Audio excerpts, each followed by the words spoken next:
Confused. Okay.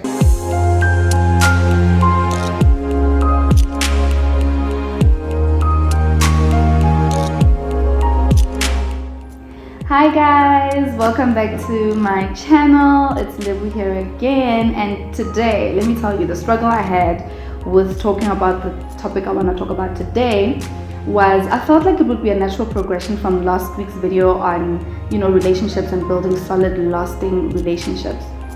And that is, I wanted to talk about the 5 love languages, right?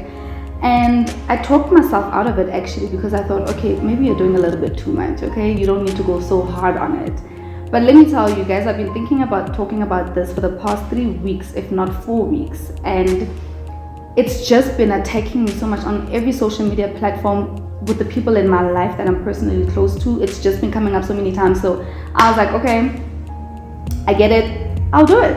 And here I am today. So today I want to talk about the 5 love languages, and it's based on the book by Gary Chapman. And essentially what it means is, or what it's about, is that we have ways of expressing love and we have ways of experiencing love. And I felt like it would be appropriate to talk about it as a follow-up to last week's video, because we can build all these strong, sustainable, good relationships. That's good, laying the good foundations and all of that.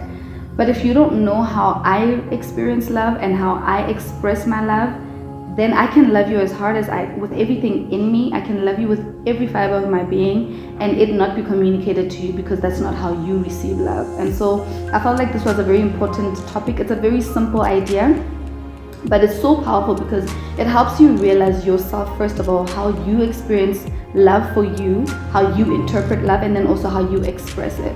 So there's 5 love languages, and essentially we use all of them. We all experience and express love in all of them on different levels.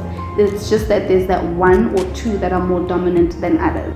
And I feel like if we're going to be in relationships that are strong and that are thriving and that are healthy, we need to learn how to express love in a way that the people we're in relationship with experience love, and they need to learn also how we experience love. Because me loving you the way I understand love may not necessarily be the way that you experience love or the way that you want to accept and receive love. So let's just get into it.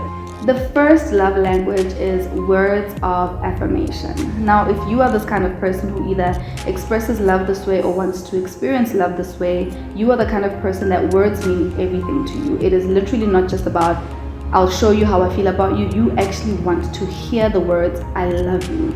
You want to hear words like, I'm proud of you. You want to hear words like, you are amazing, you are special, you are important. People with this love language express their love very verbally. They're very verbal beings, and so it stands to reason that they're very sensitive when it comes to words. So just generally, as much as my love for you is always going to be expressed with me saying it, it also goes the same as if I hear, or if this person hears negative words or degrading words or whatever, they take it a lot harder than anybody else would, because that is their love language. It's basically like using my need against me, using my vulnerabilities against me.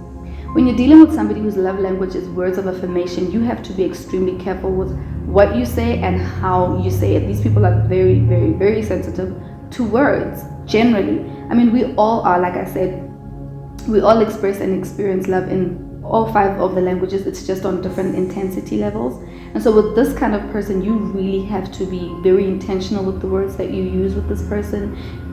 They respond to positive words, to reinforcement, to reassurance. So basically, words of affirmation, these people just respond to verbal expressions of love, of support, of acceptance. The second love language is quality time. Now, these people, they need you to be actively present in their lives. Whether it's you guys going out on dates, or you guys taking a class together, or just going for a coffee every now and then, this person's love language is, I just need to know that I'm a priority in your life. I need to know that you can shut off the whole world and just be here with me. We don't even have to be doing anything crazy, anything amazing, just that I know you took time out of your whole life to just sit here with me, to be present with me, to spend time with me, to communicate with me, to listen to me, to learn me. this is this person's love language. So if you're a person who, say for instance, your love language is quality time, you find it hard to, you're the kind of person that we should always be doing things together. You know, there's those people that always want to do something with you and you're just like, why can't you just be alone? You know, some people just enjoy having the people that they love around them all the time, and that's all of us, I understand that, but there's certain people where this is a priority to them. Okay, words of affirmation to them is like, okay, thank you, I appreciate that, but I really just need you to be here. I need you to spend time with me. I need to know that I'm a priority in your life. I need to know that, you know, you make time for me and feel your presence in my life. I don't need you to just be there in the background somewhere. I need you to be actively involved in my life. And that's how they express their love. They'll make time for you. They'll go out of their way to just be in your life, to spend time with you, to be present with you. And that's how they express their love. And then the third love language is receiving of gifts. So this person's love language is gifts. Giving gifts, receiving gifts. But it's not so much about the actual gift. It's about the fact that you thought about me. It's the thought that counts more than the gift, really. It's them, to them, when you get them a gift or when they're giving you a gift, it's, I actually thought about you when I saw this. You came to mind when I saw this. So it's not even so much about the gift itself. It's about the thought behind that. It's about, I'm important enough for you to have been minding your own business and you saw this and you thought of me and you knew it's something that I would love. So for the person whose love language is gifts, it's more about the effort. The fact that you went out of your way to do something that you know would be nice to me, something that you know that I would appreciate, and something that you know I would love. So if you are this person, you know you are a giver of gifts, in as much as you also love to receive gifts, because it's about, that's how you show your love.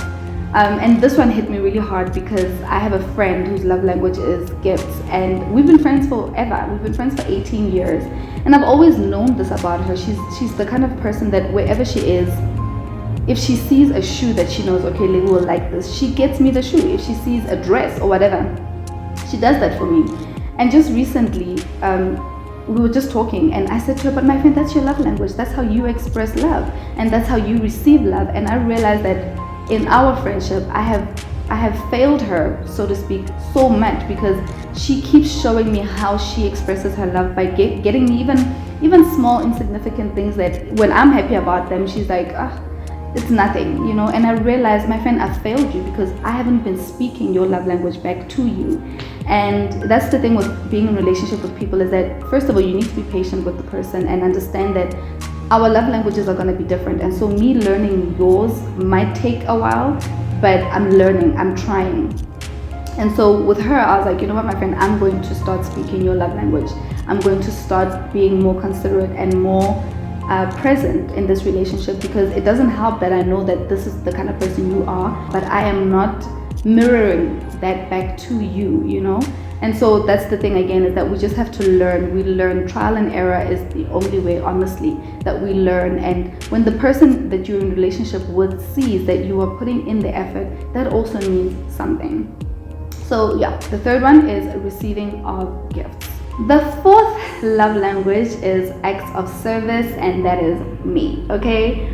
With me and people that express and experience love with acts of services, it's more of you making life easier for me. It's you, an example is you washing the dishes and letting me rest because I'm the one who cooked, you know. It's about, I see that you are doing the small things that can make my life easier or my life more enjoyable or this relationship more enjoyable. So acts of service is literally just anything. Honestly, it could be just you bringing me coffee in bed, just the fact that you are doing something that enhances my life. Actually, let me put it that way.